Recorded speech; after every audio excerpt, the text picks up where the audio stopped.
بسم اللہ الرحمن الرحیم۔ رسول اللہ صلی اللہ علیہ وآلہ وسلم نے فرمایا، اسلام کی بنیاد 5 چیزوں پر قائم کی گئی ہے۔ اول، گواہی دینا کہ اللہ کے سوا کوئی معبود نہیں اور بے شک محمد صلی اللہ علیہ وآلہ وسلم اللہ کے سچے رسول ہیں، اور نماز قائم کرنا، زکوٰۃ ادا کرنا، حج کرنا اور رمضان کے روزے رکھنا۔ آپ صلی اللہ علیہ وآلہ وسلم نے فرمایا کہ ایمان کی 60 سے کچھ اوپر شاخیں ہیں، حیا اور شرم بھی ایمان کی ایک شاخ ہے۔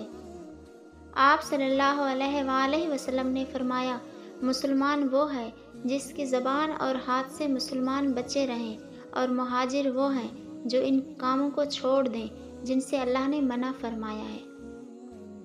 ابو عبداللہ امام بخاری نے فرمایا اور ابو معاویہ نے کہ ہم کو حدیث بیان کی۔ داؤد بن ابی ہند نے انہوں نے روایت کی، عامر شعبی سے انہوں نے کہا کہ میں نے سنا۔ عبداللہ بن عمرو بن عاص رضی اللہ تعالیٰ عنہ سے وہ حدیث بیان کرتے ہیں، جناب نبی کریم صلی اللہ علیہ وآلہ وسلم سے وہی مذکورہ حدیث، اور کہا عبدالعالی نے روایت کیا داؤد سے، انہوں نے عامر سے، انہوں نے عبداللہ بن عمر بن عاص رضی اللہ تعالیٰ عنہ سے، انہوں نے نبی کریم صلی اللہ علیہ وآلہ وسلم سے۔ لوگوں نے پوچھا، یا رسول اللہ، کون سا اسلام افضل ہے؟